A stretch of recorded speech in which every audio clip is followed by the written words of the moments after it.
जिन्होंने हमारी बेटियों के सिंदूर उजाले थे, वही कटे पिटे लोगों को हमने उन्हीं की बहन भेज करके उनकी ऐसी की तैसी करवाई। एक बार मोदी जी के लिए जोरदार ताली बजाएं।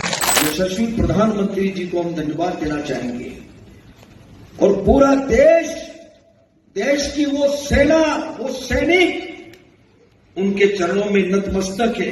वहां पर जो हमारी वीरांगनाएं बहन थी, जिनकी मां का सिंदूर छीन लिया गया, अगर उन्होंने अहिल्याबाई का इतिहास पढ़ा होता तो उनके सामने उनके पति को कोई निरपराध इस तरह से गोली नहीं मार सकता था, चाहे वो भी शहीद हो जाती। जो हमारे आतंकवादी लोग हैं, तो ये कुछ बयान थे जो अभी हमने आपको सुनवाए। उसे देखने और सुनने के बाद आपको भी ये महसूस हो रहा होगा कि बीजेपी नेताओं को जबान जरा संभाल कर चलाना चाहिए था। ऑपरेशन सिंदूर को लेकर ये तारीफ या मोटिवेशन करना चाहते थे, लेकिन इसके लिए जिन शब्दों का इस्तेमाल नेताओं ने किया, उससे पार्टी को काफी असहज स्थिति का सामना करना पड़ गया। इसे देखते हुए बीजेपी ने एक बड़ा फैसला लिया है। क्या है वो बड़ा फैसला, जानने के लिए शुरू करते हैं सियासत।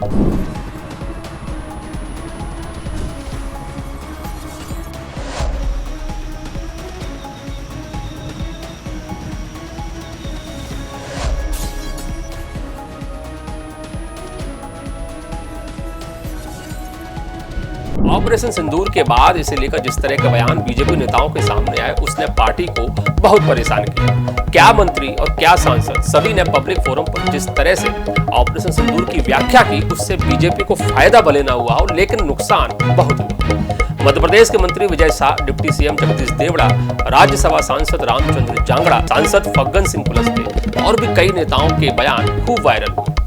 कर्नल सोफिया को लेकर दिए गए बयान की वजह से मंत्री विजय शाह पर तो एफआईआर तक दर्ज हुई और बयान के बाद से उन्होंने सार्वजनिक रूप से आना ही बंद कर दिया।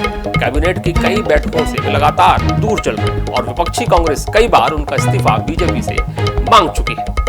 ये सारी परेशानी सिर्फ इसलिए हुई क्योंकि बीजेपी नेताओं ने पब्लिक फोरम पर बोलते वक्त लापरवाही बरती। क्या बोलना है, कैसे बोलना है और कितना बोलना है, इसे लेकर बीजेपी नेताओं को सावधानी बरतना चाहिए। लेकिन इन नेताओं से चूक हो गई। जिस ऑपरेशन सिंदूर की वजह से बीजेपी को भारतवर्ष में सराहा जा रहा था, तो वहीं इन नेताओं के बयानों की वजह से बीजेपी को कई बार दिक्कतों का सामना भी करना पड़ा। इसलिए अब बीजेपी ने फैसला किया है कि वे अपने मंत्रियों, विधायकों, सांसदों और कार्यकर्ताओं को पब्लिक फोरम में बोलने की ट्रेनिंग देगी। इसके लिए बीजेपी पचमढ़ी में 14 से 16 जून तक प्रशिक्षण वर्ग आयोजित करने जा रही है। खास बात यह है कि प्रशिक्षण वर्ग का शुभारंभ करने खुद केंद्रीय गृह मंत्री अमित शाह आएंगे और वे जनसंघ से लेकर बीजेपी बनने तक का जो शानदार सफर रहा है, उसकी जो चुनौतियां रही हैं, उस पूरी विकास यात्रा को सभी के साथ साझा करेंगे। 3 दिन तक चलने वाले इस प्रशिक्षण वर्ग में सीएम डॉक्टर मोहन यादव, प्रदेश अध्यक्ष वीडी शर्मा, केंद्रीय कृषि मंत्री शिवराज सिंह चौहान, केंद्रीय वन मंत्री भूपेंद्र सिंह यादव सहित कई दिग्गज अपने मंत्री, सांसद, विधायकों और कार्यकर्ताओं को ट्रेनिंग देंगे। लेकिन क्या ट्रेनिंग देंगे, ये हम आपको बताते हैं।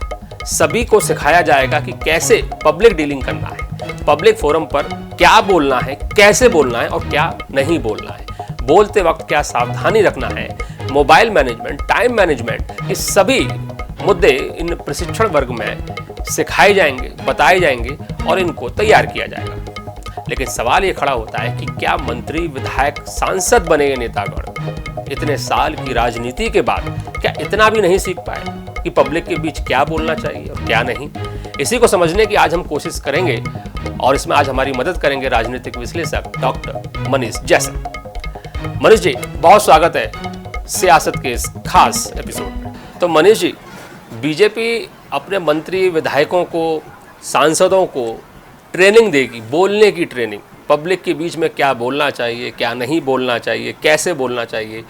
तो मनीष जी, मैं आपसे जानना चाहता हूँ, आप तो पत्रकारिता के छात्रों को पढ़ाते हैं, क्या इतने साल राजनीति के बाद जब ये लोग सांसद, विधायक, मंत्री बन गए, इन्हें नहीं पता कि पब्लिक फोरम पे क्या बोलना चाहिए और कैसे बोलना चाहिए? क्या जरूरत है इनको ट्रेनिंग की? बिल्कुल, ये दुर्भाग्य भी है इस देश का कि नेता जब विधायक और सांसद बन जा रहे हैं, उसके बाद इनको बोलने की ट्रेनिंग दी जा रही है। मुझे लगता है कि ये ट्रेनिंग पूर्व में हो जानी चाहिए थी, लेकिन जब जागो तब सवेरा।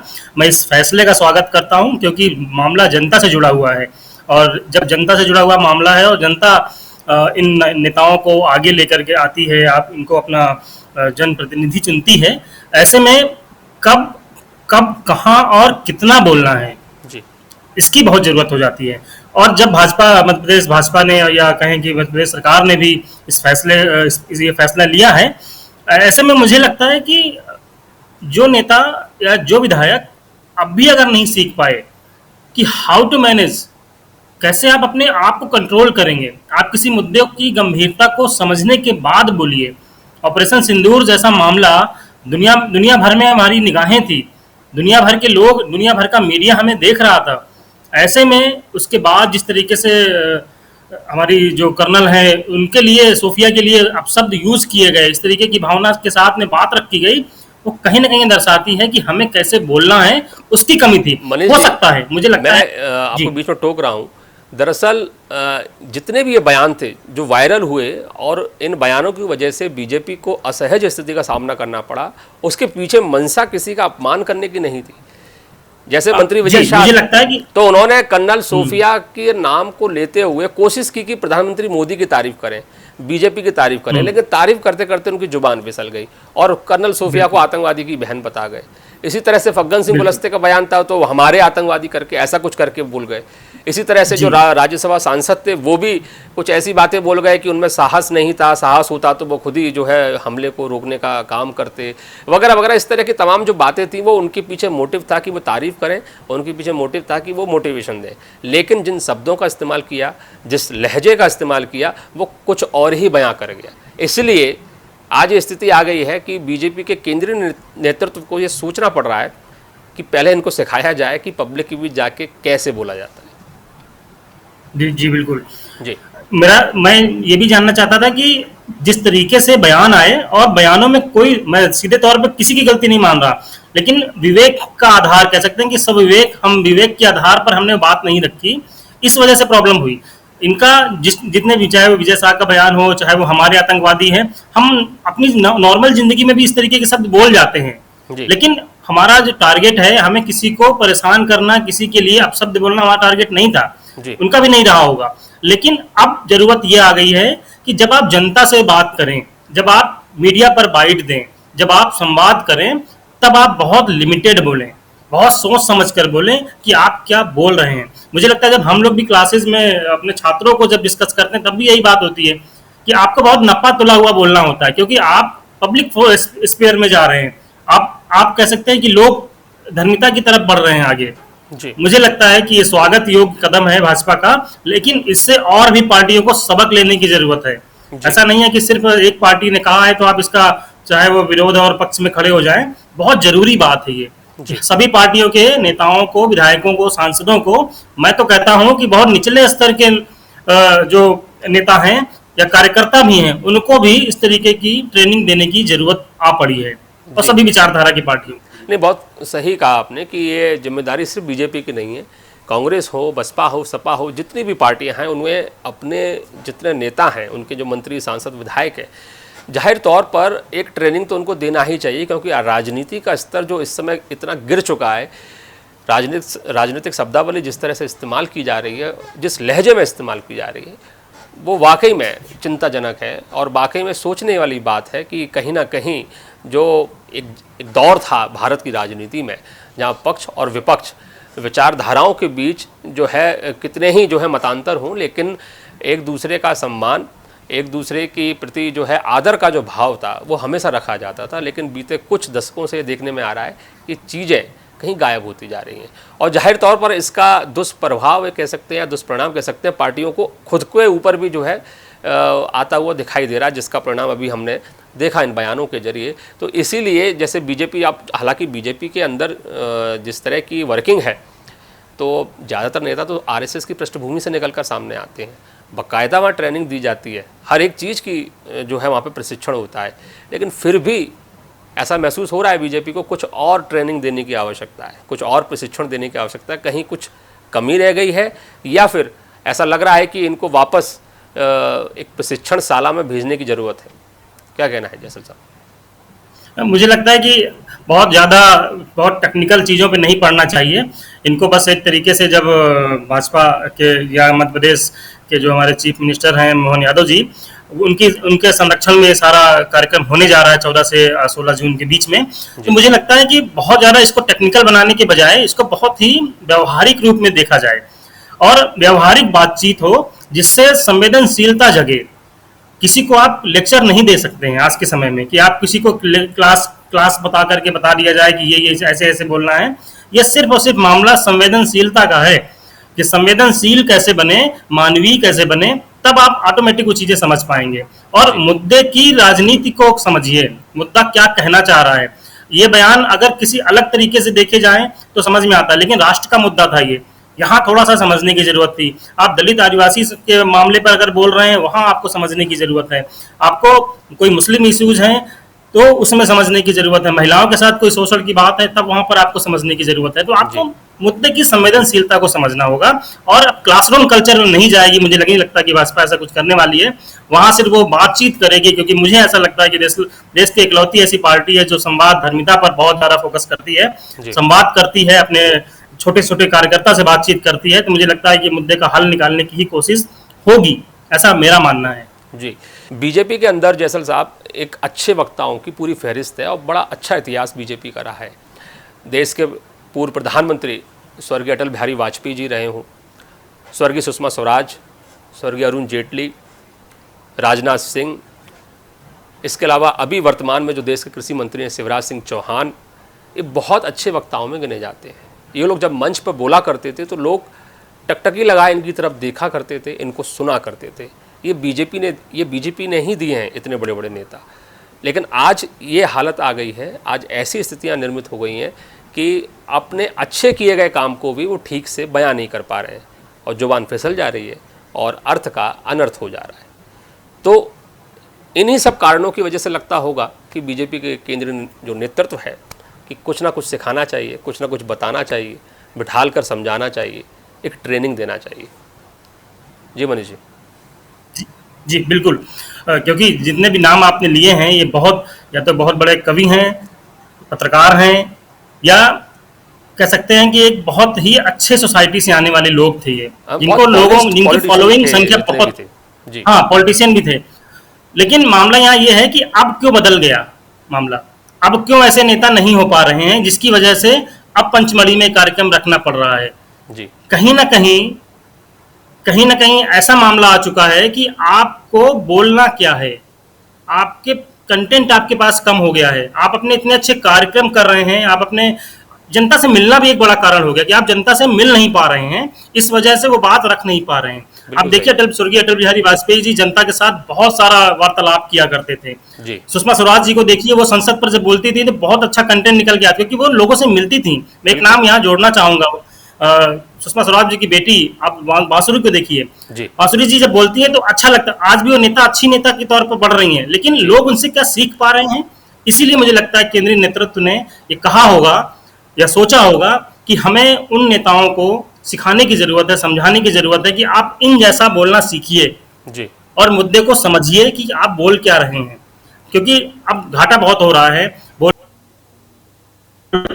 एक तरीके से हमने पड़ोसी मुल्क पर कितना बड़ा हमला किया, किस तरीके से हमने अपने आप को रखा पूरे दुनिया भर के सामने, और छोटे छोटे 2-3 बयान आए और उसकी वजह से किरकिरी हो गई। मुझे लगता है केंद्रीय नेतृत्व यही समझाने की कोशिश वहां भी करेगा, और ये जितने नाम आपने लिए हैं इन नामों की चर्चा भी मुझे लगता है वहां पर होने वाली हो। बिल्कुल होगी, क्योंकि जिस तरह से शुभारंभ खुद अमित शाह करने जा रहे हैं और अमित शाह बाकायदा अपने मंत्री विधायकों को, कार्यकर्ताओं को बताएंगे कि जनसंघ से जो शुरुआत हुई थी और जो बीजेपी बनी और जिस तरह से बीजेपी इतनी बड़ी पार्टी इस देश के अंदर बनी, तो उसके पीछे बहुत सारे लोगों की मेहनत, बहुत सारे लोगों का परिश्रम और बहुत सारे लोगों का त्याग इसमें शामिल है, और जाहिर तौर पर अनुशासन इसमें शामिल है, और इसमें बोलने का भी अनुशासन आता है।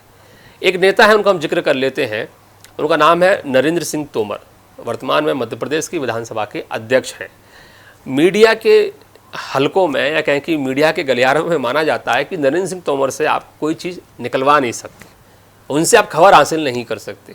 वो इतने धीरे धीरे धीरे बोलते हैं या लगभग नहीं बोलते हैं, तो ये कैसे संभव हो पाता है। मुझे लगता है कि नरेंद्र सिंह तोमर को ही जो है यहाँ पे बतौर टीचर खड़ा कर देना चाहिए कि इनसे सीखिए कि क्या बोलना है या मतलब क्या नहीं बोलना है। वो तो बोलते ही नहीं है, कोई खबर उनके मुंह से निकल ही नहीं पाती है। अनुभव बोलता है उनका। लंबे समय तक मध्य प्रदेश की पॉलिटिक्स को समझने वाले इकलौते नेता हैं जो कितना कुछ पिछले 4 सालों में मध्य प्रदेश में बदला है कांग्रेस और बीजेपी को लेकर के, उसके बावजूद एक बयान उन्होंने उल्टा सीधा नहीं दिया है। उसका रीजन ये है कि वो अनुभवी नेता हैं, उनको पता है कि मेरा बोला हुआ शब्द क्या मैटर करता है और उसको किस तरीके से तोड़ मरोड़ कर पेश भी किया जाएगा इस सोशल मीडिया के युग में। आप देखिए इतना बड़ा मुझे लगता है किसान कि आंदोलन हुआ जब वो देश के कुछ नहीं बोला उन्होंने, संभाल मीडिया लिया। तमाम तरह से कोशिश करती रही कि कोई एक बाइट, कोई एक बयान नरेंद्र सिंह तोमर दे दें जिससे कि कोई बड़ी सुर्खियां बन जाए, बड़ी एक खबर बन जाए। पर नरेंद्र सिंह तोमर ने जो है रीजन है, उनका रीजन है कि उनके आगे मतलब नतमस्तक हो गए। नरेंद्र सिंह तोमर के मुंह से कोई भी लूज टॉक नहीं बोले, ना उस दौरान निकला और ना आज निकलता है। तो ये अपने आप में एक उदाहरण नहीं है बीजेपी के अंदर, इन्हीं को उदाहरण भी है मुझे जी, उदाहरण भी है। और मुझे लगता है कि जो कार्यकर्ता हैं उन्हें समझने की जरूरत है कि आप किस चैनल से आए। मुझे लगता है कि दबाव रहा होगा उस समय बयान ना देने का भी, मुझे ऐसा लगता है जी। और उसका उन्होंने पूर्णतः पालन भी किया है। आखिर में भले ही वो जब मध्य प्रदेश के विधानसभा स्पीकर बने और ये उनकी जो कुर्सी थी, जो किसान आंदोलन के बाद जिस तरीके का नैरेटिव सेट हुआ देश में, उसके बाद उनकी कुर्सी किसी और को दी गई और वो नेता भी अपने वक्तव्य की वजह से, अपनी बातों की वजह से ही चर्चित है इस देश में। शिवराज सिंह चौहान जी वो कई बार फिसल से जाते हैं, उनसे खबर निकलवाना आसान होता है, लेकिन वो भी एक ऐसे वक्ता हैं, ऐसे नेता हैं जो मुद्दे को समझते हैं जी। नहीं, शिवराज सिंह चौहान की अपनी एक छवि है, उनका अपना एक स्टाइल है बोलने का और जनता से कनेक्ट करने का। तो उनको जनता से कनेक्ट करना खुद को आता है। शिवराज सिंह चौहान कहीं ना कहीं अटल बिहारी वाजपेयी जो पूरा स्कूल है, मैं तो कहूँगा पूरा राजनीति का स्कूल है, वो उस स्कूल के बहुत अच्छे विद्यार्थी हैं। तो जाहिर तौर पर आज कहते हैं कि जब बड़ी जनसभा होती है तो भीड़ को लाना पड़ता है, लेकिन शिवराज सिंह चौहान आज भी ऐसे नेता हैं कि लोग सुनने के लिए उनको पहुंच जाते हैं, एक बार सुनते जरूर हैं वो क्या बोल रहे हैं। हालांकि एक बार माई के लाल करके उन्होंने बयान दिया था जिसका खासा नुकसान हुआ था, उसके बाद उन्होंने काफ़ी कुछ सीखा और उसके बाद बोलते वक्त बहुत सारी चीज़ें वो ध्यान में रखते हैं, लेकिन बाकी के नेता नहीं सीख पाए, उनसे चूक लगा। चुटीले अंदाज में भी लास्ट के 2-3 दिनों पहले भी उन्होंने एक कह सकते हैं कि चीफ मिनिस्टर के साथ में एक मंच शेयर कर रहे थे, वहां भी थोड़ी सी बातचीत हुई कि उनको सम्मान फूल देने का अवसर नहीं मिला, तो उन्होंने उस मामले को भी बहुत ही पोलाइट होकर के संभाल लिया कि मैं भी इनका स्वागत करूंगा जाकर। वो एक अलग मुद्दा है, वो मुद्दा ही बड़ा दिलचस्प है, उसको भी हम सियासत के जरिए दर्शकों के सामने लेके आएंगे कि वो ऐसी मजबूरी क्या हुई कि शिवराज सिंह चौहान को बोलना पड़ा कि डॉक्टर मोहन यादव ही मुख्यमंत्री हैं, डॉक्टर मोहन यादव भी बहुत अच्छा काम कर रहे हैं। उसको लेकर भी हम अपने दर्शकों के सामने अगले एपिसोड में आएंगे। लेकिन हाँ, ये बात आपने बिल्कुल सही कही है कि शिवराज सिंह चौहान हो, नरेंद्र सिंह तोमर हो, ये वो नेता हैं कि जब ये बोलते हैं तो बहुत ही संभल कर, या यूँ कह सकते हैं बहुत ही चबा चबा के बोलते हैं। लोग कहते हैं सोच के बोलते हैं, ये लोग चबा चबा के बोलते हैं, आप निकाल ही नहीं सकते इनके मुंह से आप कोई ऐसी खबर या ऐसी कोई सनसनीखेज या कोई सनसनी, कोई सुर्खी इनसे ले ही नहीं सकते, इतने ट्रेंड हैं ये। और आपको बता दें इस प्रशिक्षण वर्ग में शिवराज सिंह चौहान भी बतौर टीचर कुछ चीज़ें सिखाएंगे। मनीष जी क्या लगता है, क्या सिखाएंगे? सिखाना भी चाहिए क्योंकि वो, मुझे लगता है वो हेडमास्टर रहे हैं इस मध्य प्रदेश के। जितने भी नेता बयानबाजी कर रहे हैं उनको उन्होंने बहुत करीब से देखा है, तो हो सकता है कि अब जब वो सिखाने जाएंगे तो उन्हें वो बताएंगे कि आप उस समय नहीं माने, अब आप मान जाइए, क्योंकि अब केंद्रीय नेतृत्व आपको नजर कर रहा है, अब आपको बताएगा, आपको समझाएगा। तो क्योंकि बयान इधर के 10 सालों में या 5 सालों में आप देखिए तो बयानबाजियों का अब शुरू हो गई हैं, क्योंकि मीडिया तुरंत कैप्चर कर लेता है, बिल्कुल, क्योंकि बहुत सारा संसाधन अब बन गए हैं। तो शिवराज सिंह जी जब आप क्लास में होंगे, पंचमढ़ी की क्लासरूम में पहुंचेंगे, तो मुझे लगता है वो डांट डपट कर भी समझाना उन्हें आता है जी। तो बड़ा अच्छा रहेगा वो, और सुखद भी रहेगा कि अगर वो लाइव हो पाए या मीडिया में वो खबरें आ पाए। देखिए बीजेपी का कोई कार्यक्रम यदि लाइव हो जाए तो फिर उस कार्यक्रम की उसकी जो इम्पोर्टेंस है वही खत्म हो जाएगी। बीजेपी का मतलब है कि खबर आपको नहीं मिलेगी, आप अनुमान लगा सकते हैं, लेकिन बीजेपी ही खबर ब्रेक करेगी, आप ब्रेक नहीं कर सकते। तो लाइव होना तो सवाल ही नहीं है कि बंद कमरे में जो पाठशाला लगेगी विधायकों की, मंत्रियों, सांसदों की, उसके अंदर क्या चल रहा है वो आपको बीजेपी के द्वारा ही बताया जाएगा, आप उसको ब्रेक नहीं कर पाएंगे। यही तो ताकत है इस समय बीजेपी। उसी 14 और 16 के बीच में जून में जो पंचमढ़ी में कार्यक्रम होने वाला है, उसमें पहले दिन विचार और कार्य पद्धति पर भी चर्चा होनी है कि कैसे हमारी संस्था काम करती है, हमारी विचारधारा, हमारा जो पार्टी काम कैसे करती है और उसमें विचार क्या है। इस पर भी एक पूरा लेक्चर होने वाला है। जब मैं इसका शेड्यूल देख रहा था, सूत्रों से पता चला, तो मुझे लगता है बताया जाएगा कि आप ब्रेक नहीं करेंगे, छोटे नेता भी ब्रेक नहीं कर सकते खबरें। तो पूरा का पूरा एक तरीके से मैनेजमेंट है, सोशल मीडिया मैनेजमेंट, इस पर भी वहाँ चर्चा होनी है जी। तो अच्छी बात है, दूसरी पार्टियों को भी सीखना चाहिए। दूसरी पार्टियों की बात कर लें तो कांग्रेस के अंदर तो फिलहाल इस तरह का कोई प्रशिक्षण कार्यक्रम होता नहीं है, और कांग्रेस में तो कई सारी कांग्रेस हैं, सब नेताओं की अपनी कांग्रेस है, वो अपनी तरीके से चलते हैं। क्या लगता है कि बीजेपी तो एक बार अपने गिरेबान में झांक रही है, कांग्रेस के नेताओं को भी अपने गिरेबान में झांकने की जरूरत है? बिल्कुल, कांग्रेस में तो मुझे लगता है कि सब आपने जैसा कहा भी कि सब कांग्रेस बनना चाहते हैं, मतलब सब कांग्रेस बनना चाहते हैं, इसका मतलब है सब नेतृत्व पाना चाहते हैं, और नेतृत्व पाने के चक्कर में वो बहुत कुछ बोल जाते हैं। फिर जब उसका मिसयूज होने लगता है, मिसयूज मैं शब्द इसलिए यूज कर रहा हूँ क्योंकि सोशल मीडिया के जमाने में इन बाइट्स का, इन मुद्दों का तुष्टिकरण तो होता ही होता है, दूसरे लोग इसका यूज कर ले जाते हैं। लेकिन कांग्रेस के नेता को आप उठा के लिस्ट उठा के देखिए, उनके तो कांग्रेस राहुल गांधी से लेकर के नीचे तक चले जाइए, तो वहां बोलने का ढंग एकदम से गायब है। अब बोलना क्या है क्लियर ही नहीं हो रहा कि बोलने किसके संदर्भ में बोले, वो राहुल गांधी के संदर्भ में बोले। कांग्रेस में लंगड़े घोड़ों की चर्चा बड़ी जोर शोर से हो रही है, लंगड़े घोड़े वहां पे ढूंढे जा रहे हैं, खुद राहुल गांधी बोल रहे हैं और बाकी के नेता कह रहे हैं कि राहुल गांधी का लंगड़े घोड़े कहेंगे तो आगे कैसे काम चलेगा। वो जो बोल रहे हैं उनका व्यक्तिगत होगा, लेकिन राहुल गांधी ने अभी अपनी छवि थोड़ी सुधारी थी, लेकिन अब कांग्रेस के नेता जो नीचे के नेता हैं वो अपने इस तरीके की बयानबाजी और कार्य पद्धति इस तरीके की उनकी हो गई है कि उनका किया हुआ सब बेकार हो जा रहा है। उन्होंने कितना अच्छा आंदोलन शुरू किया, देश भर में घूमे, भारत जोड़ा, बाद में आकर के वो पूरा टूट गया, उसका कुछ असर दिखता नहीं है समाज पर। 30 सीट पूरी की पूरी सीटें मध्य प्रदेश से गंवा बैठे हैं, मध्य प्रदेश से गायब सी हो गई है। वहां कांग्रेस अपने आप को कैसे रिप्रेजेंट कर पाएगी, उनके नेताओं को और सीखना चाहिए। वैसे तो जो कांग्रेस के मध्य प्रदेश के जो कांग्रेस के नेता हैं उनको सबसे ज्यादा समझने की जरूरत है, हम कैसे अब लड़ पाएंगे। आप दूसरों के बयान पर बैटिंग कर रहे हैं कि विजय शाह कुछ बोलेंगे हम उस पर बैटिंग कर जाएंगे, दूसरे की पिच पर जा करके, वो बहुत गलत हो जाएगा। कांग्रेस को वाकई में अगर मध्य प्रदेश में आना है, वापस लौटने की गुंजाइश भी रखनी है, मुद्दे तलाशने होंगे, ना कि ये इंतजार करना होगा कि बीजेपी के नेता गलत बयान दे दे तो उस पर राजनीति करने लगे।